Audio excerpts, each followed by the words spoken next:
दो अक्षरों का छोटा सा शब्द होता है मन, लेकिन इसकी ताकत, इसकी शक्ति कितनी विशाल है ये हम सोच भी नहीं सकते।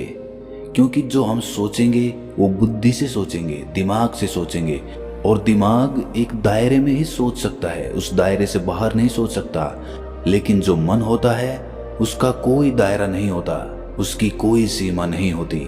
मन एक पक्षी की भांति है जिसके लिए पूरा आसमान खुला हुआ है उड़ने के लिए। उसी तरह मन होता है, मन की सीमा अपार होती है। लेकिन जिस हथियार में जितनी ज्यादा शक्ति होती है उस हथियार को इस्तेमाल करना उतना ही ज्यादा कठिन होता है। यही बात मन पर भी लागू होती है। इसमें इतनी ताकत होने के कारण इसको इस्तेमाल करना भी उतना ही कठिन होता है। और अक्सर इंसान अपनी पूरी जिंदगी में अपने मन को इस्तेमाल करना सीख ही नहीं पाता, उसकी शक्तियों को पहचान ही नहीं पाता।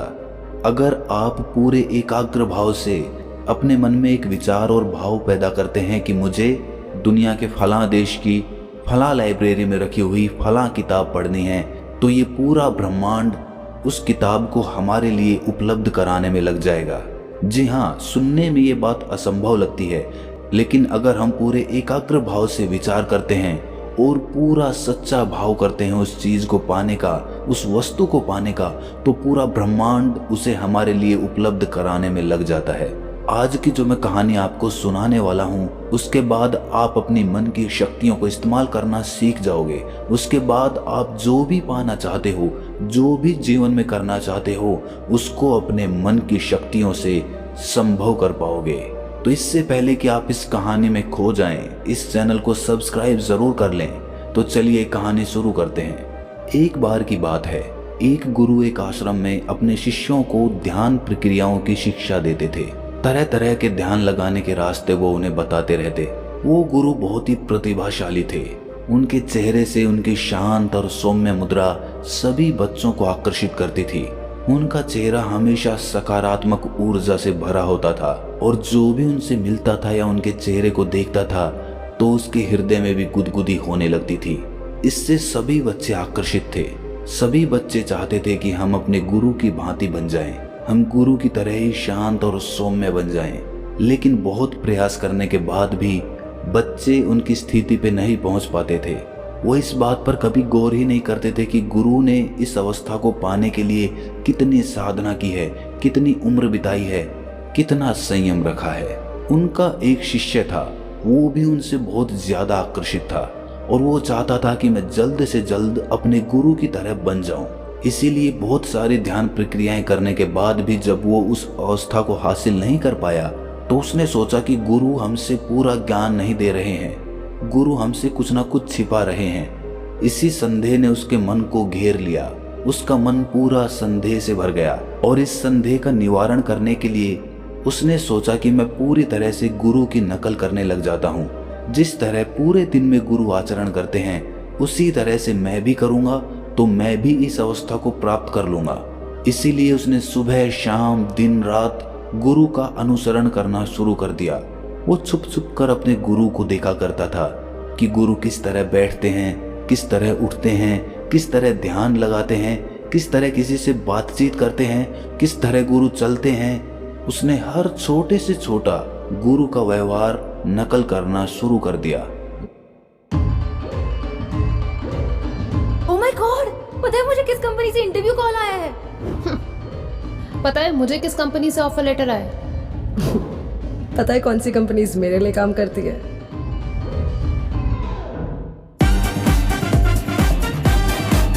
अब स्टॉक्स में खरीदिए अपने फेवरेट कंपनीज के स्टॉक्स, उनमें शेयर होल्डर बनिए और उनको अपने लिए काम पर लगाइए।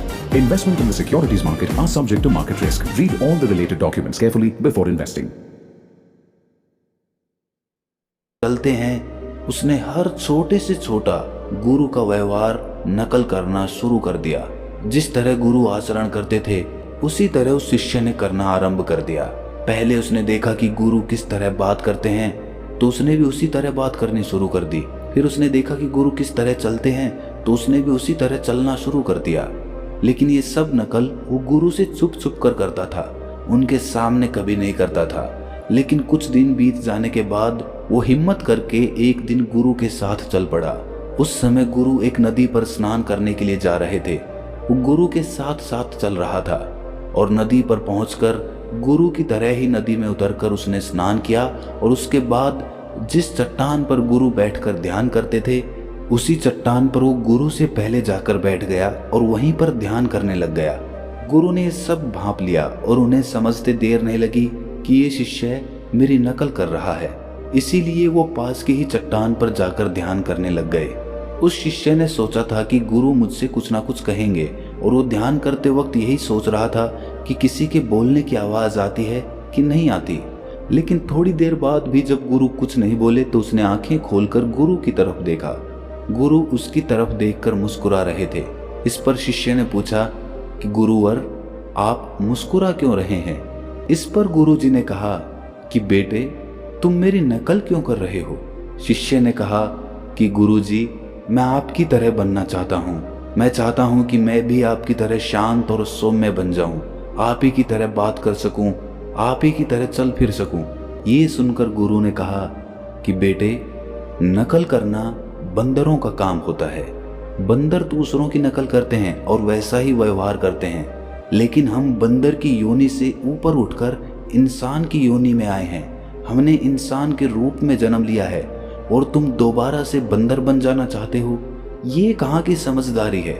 ये सुनकर शिष्य ने कहा, लेकिन गुरुजी, इतना ध्यान करने के बाद भी मुझ में कोई खास बदलाव नहीं आ रहा है और मैं आपकी तरह बनना चाहता हूँ, आप ही की तरह सत्य को प्राप्त करना चाहता हूँ।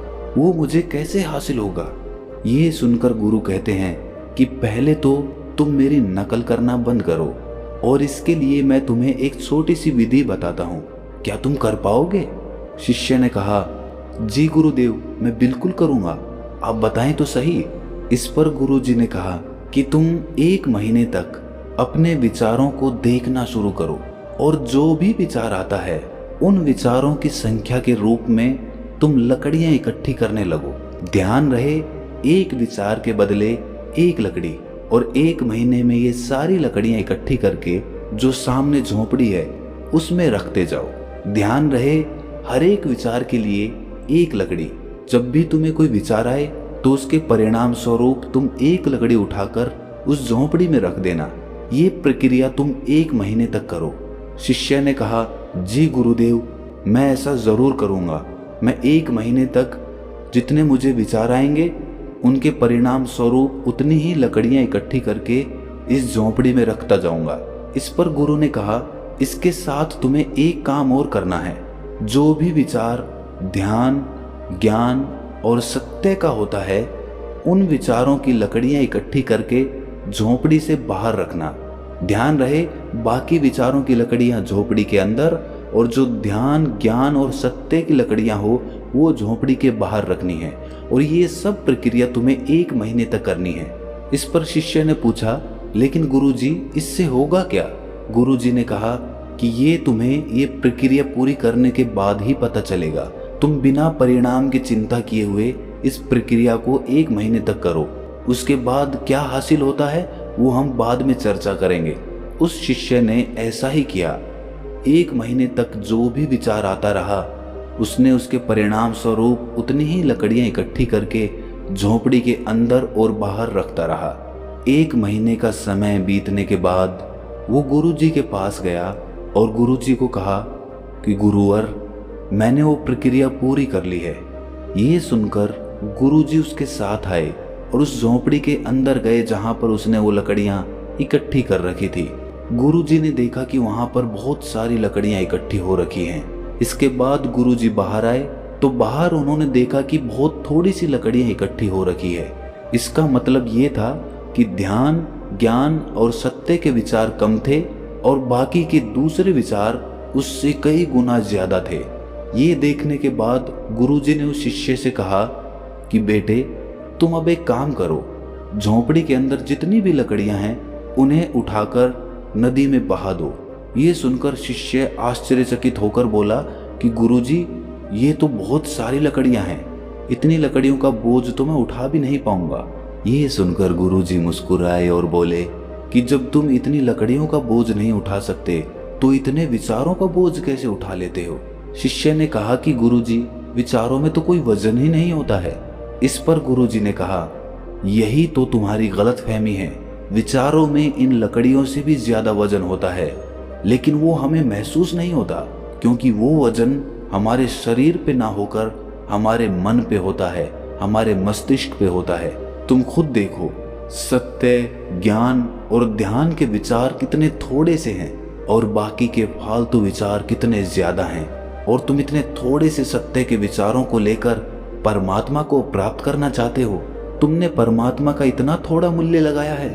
बच्चे, ध्यान, ज्ञान और सत्य के विचार तुम्हारे बाकी विचारों के नीचे दबे हुए हैं। जब तक वो उन विचारों के नीचे दबे रहेंगे, तुम ही बताओ तुम्हें सत्य की प्राप्ति कैसे हो सकती है।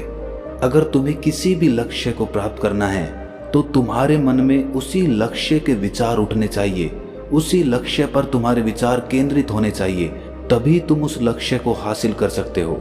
ये सुनकर वो शिष्य गुरुजी के चरणों में गिर पड़ा और उसके बाद उसने कहा कि गुरुजी, आज से मैं जो भी सोचूंगा वो ध्यान और सत्य के संबंध में ही सोचने की कोशिश करूंगा।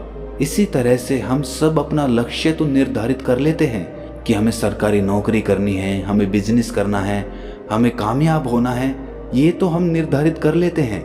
लेकिन इसके निर्धारित करने से ही हमें लक्ष्य नहीं मिल जाएगा, बल्कि हमें सुबह शाम दिन रात अपने विचारों को उसी लक्ष्य पर केंद्रित करना है।